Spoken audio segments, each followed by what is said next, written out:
మనం full shoulder measurement అయితే mark చేద్దాం. ఇక మనకి ఫుల్ షోల్డర్ మెజర్మెంట్ వచ్చేసి 13.75 అంటే 13 ముక్కాలు. కాబట్టి 13 ముక్కాల్లో హాఫ్ అనేది మనం ఇక్కడ మార్క్ చేయాల్సి ఉంటుంది. సో టేప్ని ఇలా 13 ముక్కాల దగ్గరికి మనం ఫోల్డ్ చేసేసి ఇక్కడ ఈ ఎడ్జ్ నుంచి ఇలా ప్లేస్ చేసేసి మార్క్ చేసేయాలి. సేమ్ ఈ ప్రాసెస్ని చెస్ట్ అలాగే వేస్ట్ దగ్గర కూడా మీరు ఫాలో అవ్వండి. నేను అదే మార్జిన్ని ఫాలో అవుతున్నాను. అంటే ఒక హాఫ్ ఇంచ్కి ఒక 1 పాయింట్ తక్కువ ఇక్కడ మార్క్ చేసుకుంటున్నాను. ఇది ఎందుకంటే హ్యాండ్స్ జాయిన్ చేసుకోవడం కోసం ఇక్కడ నేను ఎక్స్ట్రా మార్జిన్ తీసుకుంటున్నాను. ఇప్పుడు ఈ ఫుల్ షోల్డర్లో మీకు బోట్ నెక్ కాబట్టి మీకు 2 ఇంచ్ కావాలంటే 2, 2.5 కావాలంటే 2, 2.5 మీకు ఎంత అయితే షోల్డర్ కావాలో అంతవరకు మార్క్ చేసుకోండి. మిగిలింది మనము బోట్ నెక్ అయితే వదిలేసేద్దాం. చూడండి ఇక్కడ నేను షోల్డర్ వచ్చేసి 2.5 పెట్టుకోవాలనుకుంటున్నాను. సో ఇక్కడ నేను 2.5 అయితే మార్క్ చేస్తున్నాను. చూడండి 2.5కి మార్క్ చేశాను కాబట్టి ఇప్పుడు ఇలా మార్క్ చేసిన తర్వాత ఇప్పుడు మనం ఇది బోట్ నెక్ కాబట్టి ఖచ్చితంగా షోల్డర్ అనేది డౌన్ చేయాల్సి ఉంటుంది. ఎందుకంటే మనకి షోల్డర్స్ అనేటివి ఇలా పై నుంచి ఇలా కొంచెం క్రాస్ ఉంటాయి. కాబట్టి మనం ఫుల్ షోల్డర్ మెజర్మెంట్ తీసుకొని బోట్ నెక్స్ పెట్టుకున్నప్పుడు ఇది ఖచ్చితంగా ఇలా కిందికి డౌన్ చేయాల్సి ఉంటుంది. ఒక హాఫ్ ఇంచ్. ఇప్పుడు మనం ఇక్కడ ఒక హాఫ్ ఇంచ్ డౌన్ చేద్దాం. చూడండి ఇక్కడ నేను మార్జిన్ తీసుకున్నాను కదా, ఈ మార్జిన్ అంతా నేను ఇక్కడ డౌన్ చేస్తున్నాను. చూడండి హాఫ్ ఇంచ్ ఇలా డౌన్ చేస్తామంటే సరిపోతుంది. సేమ్ అలాగే మనము మామూలుగా మనం స్టిచ్ వేసేదానికి ఏదైతే మార్జిన్ తీసుకుంటామో ఇక్కడ సేమ్ అదే మార్జిన్ డ్రా చేసేసుకోండి. చూడండి ఇలా డ్రా చేసేసుకున్నామంటే మనం షోల్డర్ అయితే డౌన్ చేసేసాం. ఇప్పుడు మనము ఈ ఆర్మ్ రౌండ్ ఎంత పెట్టుకోవాలంటే మామూలుగా అక్యురేట్గా ఇంత అంటూ ఏం ఉండదు. మనం చెస్ట్ పాయింట్ని అలాగే ఆర్మ్ రౌండ్ని మ్యాచ్ చేసామంటే అది కరెక్ట్ మెజర్మెంట్. నేను 6 ఇంచ్కి అయితే ఒక డౌన్ చేస్తున్నాను.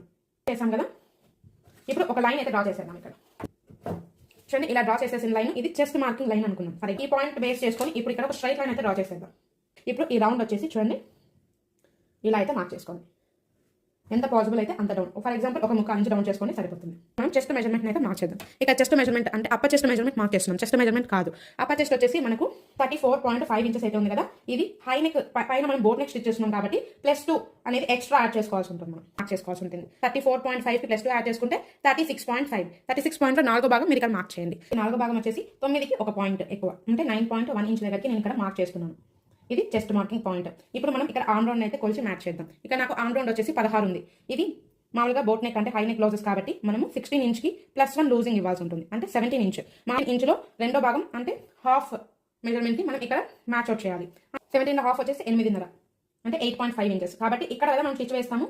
ఇక్కడ స్టిచ్ వేసే దగ్గరనే మనం కొలుచుకుంటూ రావాలి. ఇక్కడైతే మార్జిన్ పెట్టుకున్నామో అక్కడ ఇలా